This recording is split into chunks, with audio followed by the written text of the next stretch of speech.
Le Général Hiver, or better known as General Winter, Russia's foremost ally through countless wars, here rather brilliantly depicted as a part of a World War I propaganda piece, may be about to claim yet another victim for the motherland.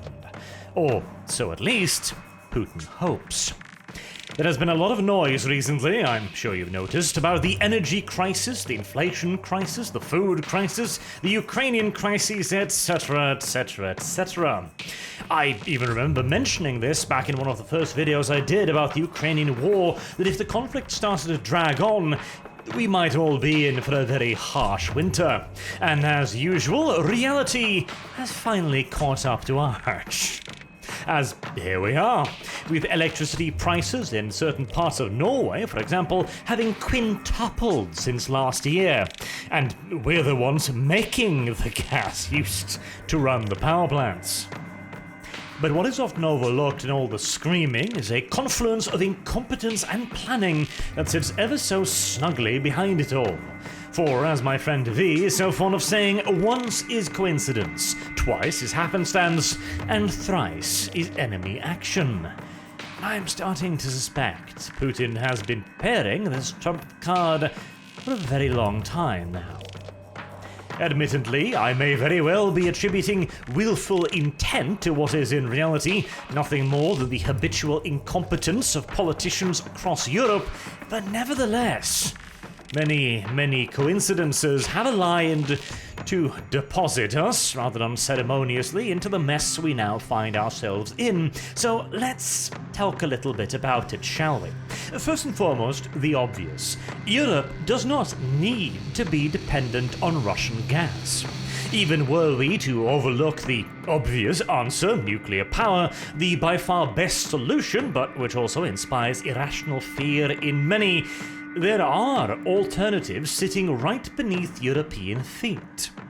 As tremendous quantities of oil and gas reserves, with some estimates suggesting that it may be as much as half of all of Russia's reserves, sitting locked away pretty deep beneath the ground of Europe, and could be acquired via a process known as fracking. Now, there's a term you've probably heard before, and most likely in a negative connotation, but you might not know what it means or why it exists. We're not going to go too much into detail here, but as a brief explainer, we will have to have a quick pop across the pond to the US, where fracking, as we know it today, started in the second half of the 1940s. Fracking, or hydraulic fracturing, is the process of pumping high-pressure liquids, minerals, and chemicals, 99.5% of which is just water and sand, into shale deposits deep underground, causing them to fracture, hence the name, which in turn releases natural gas and oil, which can then be pumped up using more traditional drilling technology. In the United States, fracking has been an enormous economic success, producing more than 7 billion barrels of oil and creating millions of jobs, with some estimates going so far as to suggest that 5.8% of all jobs in the US were in some way supported, reliant on, or directly attached to fracking. Now, that sounds amazing, doesn't it? So why isn't Europe doing it as well? The answer to that is environmentalist groups and concerns. Europe was eyeing a fracking boom much like the US, with enormous deposits confirmed in Poland, France, and the Netherlands, with further significant oil or gas deposits in the UK, Romania, Germany, and Ukraine. But in 2011, France placed a moratorium, a ban essentially, on fracking. This came after a lengthy period of high-profile protests and lobbying by various environmentalist organisations and groupings. In the UK, Scotland and Wales introduced their own moratoriums. England was trying to avoid it, but the High Court declared the government's actions to be illegal, and so today England too has a ban on fracking. The Netherlands as well, after initially having been quite enthused by the idea, halted all operations in 2013. Of course, it is also banned in Germany with some technical exceptions, and in Romania, the company trying to extract the deposits gave up after repeated local protests. Completely coincidentally, the Nord Stream gas pipeline from Russia became operational in 2011. At the same time as, or right before, all of the fracking bans came along. In hindsight, it seems quite obvious now that many, hell, most European politicians at the time favored the short-term PR gain, the virtue signal, of appeasing the green movements by banning fracking, whilst placing the long-term noose of Russian gas dependency firmly around their nation's necks.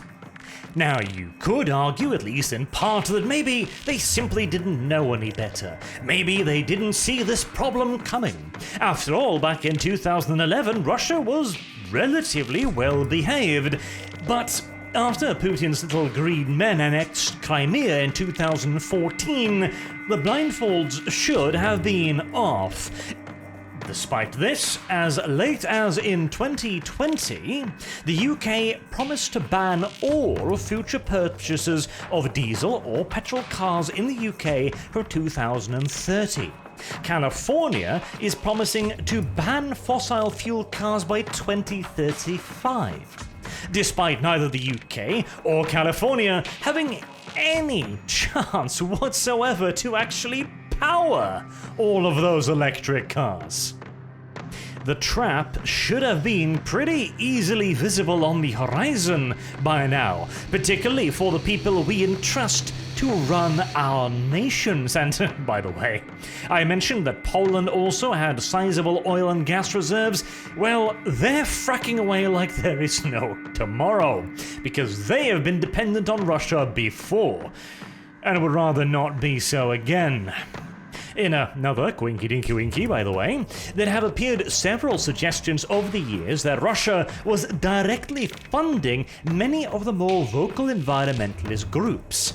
Very environmentally minded chap, that Putin fellow, and this has essentially been an open secret since 2015. Now, I would also be remiss, by the way, if I did not note that fracking does come with potentially real environmental concerns. In fact, there is a whole host of maybes and could-bes and possiblies attached to fracking, more than I have the time nor patience to list here, and in the case of a genuine mishap, it could be a very big deal. Could. As after 70 plus years of fracking in the US, the disaster has yet to materialize. Oh, there are problems, to be sure. Enormous amounts of wastewater must be stored and properly treated. If improperly secured and researched, there could be a serious risk to groundwater as well during the fracking process, and drilling in and of itself is always a risky business, and oil spills are a constant threat. But these are again maybes and possible concerns, whereas Putin weaponizing Europe's dependency on gas, a dependency that is plenty of indication he created, that was always a certainty. And if you will allow me a little aside here, I genuinely do hate the current media verbiage of Russia is weaponizing food, they're weaponizing energy. Well, fucking duh. Europe is weaponizing weapons, as it is shipping tons and tons of arms to kill Russian soldiers. Now, I am no Russian simp. The invasion is clearly a deeply unjust act of territorial aggression, but by the good Lord Jesus' cavities, you do not get to arm a nation's enemies and then complain that that nation responds in kind. It is immeasurably retarded. On the one hand, the West is looking at Putin and going, "You're a monster, you're evil incarnate, literally Hitler." And then when Putin looks back at the European politicians and goes, "Okay, you don't like me, that's fine, I turn off gas crane," everyone looks at him and goes, "How could you?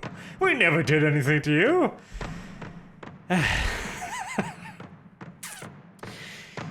Rant aside, now that the European politicians' short-sightedness has gotten us all into this mess, what, if anything, can be done to extricate ourselves from the mess? And what will the consequences of Putin's master plan be? Well, let's start with the first one, shall we? Short term, there is diddly-dick nothing we can do. Not really. Obviously, the countermeasures that can be taken, like filling up gas reservoirs and urging people to reduce usage, are already being taken. But this is like placing a band-aid on a decapitated stump. To give you some idea of Europe's demand for gas-powered energy, Nord Stream 1 alone, the gas pipeline that runs through the Baltic Sea, can move 55 billion cubic meters of gas every year. That's 1.9 trillion cubic feet, by the way, for you Americans. And Germany was planning to allow a second pipeline just like it. Germany's need for gas has not decreased, it has increased. And hey, don't take my word for it that there is very little we can do right now. Let me show you the EU's top 10 points for making Europe energy independent. 1. Do not sign any new gas or supply contracts with Russia. Well, thank you for the insight. A no-brainer, of course, but does nothing to actually solve the problem. 2. Replace Russian suppliers with gas from alternative sources. Brilliant! What sources? Norway is already pumping everything it can, so are pretty much every non-shale gas source in Europe. We can't just make it magically appear, and even if we could, it would take years to build the necessary infrastructure. For example, the Norway to Poland gas pipeline was started in May 2020 and will be done in October or November 2022. There are various other pipelines under construction, but this is again gonna take a long-ass time. 3. Introduce minimum gas storage obligations. Again, brilliant. Now, where do we get the gas from? This is a solution for next year at best. 4. Accelerate the deployment of new wind and solar projects. Ah, yes, wind and solar. That's fake-ass messiah. By the very most optimistic estimates delivered by the EU themselves, only about 22% of European energy comes from wind and solar. And that's after 2+ decades of enormous and continuous investments. Green energy is a pipe dream within a pie in the sky within a naive hope. 5. Maximize power generation from bioenergy and nuclear. Hey, an actual option, though maximizing power generation from bioenergy and nuclear. Nuclear reactors run at a constant. You can't necessarily really dial them up or down all that much. You need them to be running as efficiently as possible for the safety of everyone involved. 6. Enact short-term tax measures on windfall profits to shelter vulnerable electricity consumers from high prices. Protects people, which is good, but again, does nothing to actually solve the reason for the high prices in the first place. 7. Speed up the replacement of gas boilers with heat pumps. Yes, but again, yet another 5-year plus infrastructure project that is going to require enormous remodeling. 8. Encourage a temporary thermostat reduction of 1 degree Celsius by consumers. Encourage. In other words, hope and pray, and even then the gains would be minuscule in comparison to demand. And 10. Step up efforts to diversify and decarbonize sources of power systems. Flexibility. Translation: move away from fossil fuel. Thank you, Einstein. We have been trying and failing. I hate this one in particular because if we haven't managed to do this in the last 20 years, we are not going to do it in the next 3 months, now are we? Like I said, pointless. And this is the best that the many-headed beast of Brussels have come up with. It is heartening to see the billions in multinational funding being put to good use. The simple truth is that tsunami is not on the horizon, it's already flooded the living room. And any effort to sprinkle sand on it now will just kind of be embarrassing, honestly. And truly effective countermeasures like building pipelines or building nuclear plants will take years. Not to mention here in Norway, the country with the best immediate opportunities to increase oil and gas production, well, we haven't actually been looking for more reserves for a decade plus because we, too, were infested by the green energy lobby, which sees fossil energy as a threat rather than an ally to green energy. Thus, at this point, the only real question is, how severe will the damage be? And the only one that can answer that question is Mr. Putin himself, as it relies near exclusively on how much gas he allows, and I choose that word very carefully, to flow through the pipelines to Europe. Oh, and in yet another related piece of complete happenstance, wouldn't you know it, the pipeline just broke. Oopsie poopsie. Old Ivan over here, the electrical engineer, had a mishap with a sledgehammer, and as it so happens, the piece of delicate machinery that was flattened was German. Siemens manufactured item, to be precise. One that the German company owns the exclusive right to repair and maintain. Oh, well, simple fix then, just mail another one. Oh, that's right. Germany is sanctioning Russia, isn't it? So, I guess the pipeline will just have to stay busted. Tragic, really, and at such an important time as well. And only the birds know how long this mishap will continue, or how many other mishaps will swiftly follow. It is difficult to determine precisely what percentage of gas Europe needs to stay afloat, or guess at how many, again, accidents may occur on the Russian side, but the potential consequences can be broadly divided into 3 scenarios, so let's talk about them. Though I will mention firstly, energy-related exports, gas, oil, coal, etc., make up more than half of all of Russia's exports, making it by far the single most important factor in Russia's continued prosperity and ability to actually pay their bills. Russia has a remarkably low national debt, by the way, as well.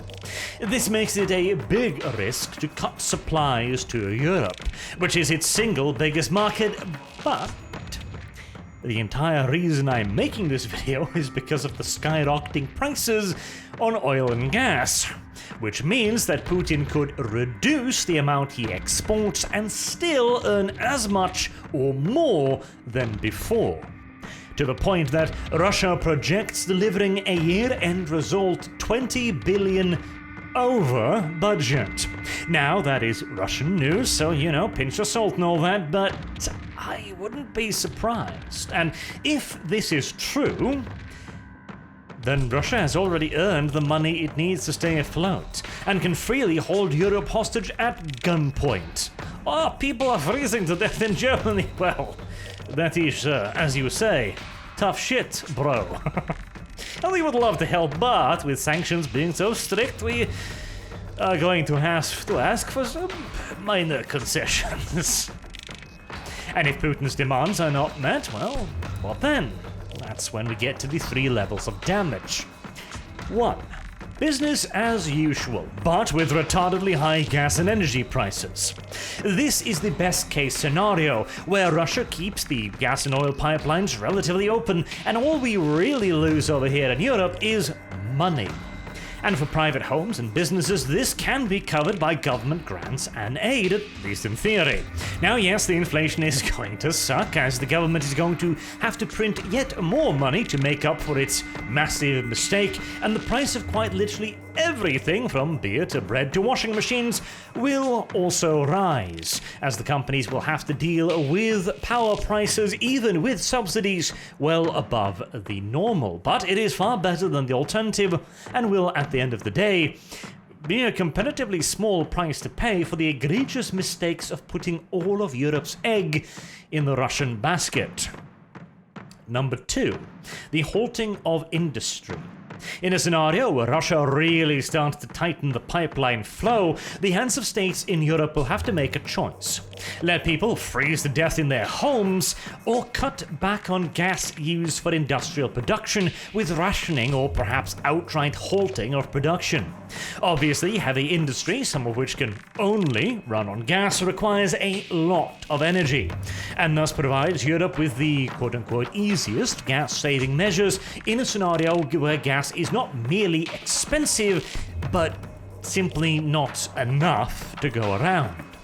The economic consequences will obviously be severe. Unemployment will skyrocket and hundreds of businesses will go bankrupt, while supply of goods will plummet, leading to even higher prices on what remains. But it is still better than number 3, the hard fuck you, the big Russian gamble, when energy exports plummet to the point that at best European industry will have the harshest winter in history and may grind to a complete halt with all the price problems already mentioned, whilst private homes will suffer energy rationing, and at worst still there will not be enough power, and so rolling blackout will combine with harsh heating rations to remind us all of what it was like to live in the Dark Ages. This is the big one, because the aim here from a Russian perspective is quite far-reaching. Galloping inflation, skyrocketing energy costs, and rapidly rising unemployment, plus a few frozen corpses over the winter, along with the doubling or tripling of the general cost of living, will very probably lead to a major political upheaval in Europe. The ruling parties responsible for this disaster and overseeing it will be lucky if they are merely voted out of office. The Green and environmental parties of Europe, some of which were sponsored directly or indirectly so by Russia, will not regain a position of power for another 100 years. Now, I will hardly mourn their passing, and some real problems will certainly do much to scourge our nations of the progressive problems we have been so hidebound by. But the, in relative political terms, sudden and drastic shift in power may very well see the splintering of European unity, quote-unquote, as it relates to Russia at the very least. Sanctions may well be loosened as a short-term solution to the energy crisis. Ukrainian aid, already starting to become a contentious subject, will quite likely also be on the chopping block. And these are the relatively benign consequences, as I hardly need to remind you what happened the last time Germany was brought to the brink of economic ruin by poor governance. Now, it is a massive risk for Putin to cash in the chips he has so carefully been stacking over the years, but at the same time, Europe is racing to divest itself of Russian gas, having finally had the blindfold pulled from its eyes. And so, if not now, then when? When is Russia going to have a bigger advantage than right now? Russia's grasp on the European energy market will only weaken. So, if you have a loaded gun pointed at your enemy's heads, is there a persuasive argument for them to not pull the trigger? And again, Putin may well think that if he gets really lucky, the European relationships will sour to the point of isolationism, as everyone competes for the vanishingly small energy reserves, perhaps even to the point of making some of them turn back towards the east once more for simple survival. Now, this is a rather bleak picture I am painting for you here, and hopefully an unrealistic one as well, as option number 3 will again require some very stringent rationing on the Russian side, and will absolutely hammer their economy as well. But the potential benefits are most certainly there, and if Putin really is the evil madman we've all been told he is, well, fortunately, European politicians have been wrong before, so let's hope they're in error this time as well. I will say, though, that if you are living in Europe and you have a wood fire stove, I would highly recommend you stack up on wood, because, well, it's going to be a lot cheaper than heating in all due likelihood, and wood, if properly stored, it doesn't really go bad. You can keep that for quite a while. And hopefully, we won't even need it. But as the old saying goes, it is always better to have and not need than need and not have. Until next time, I have been Arch. Thank you all very much for listening, and I do hope to see you all again soon. As usual, also, do let me know what you think about the video in the comment section below, and have a good day.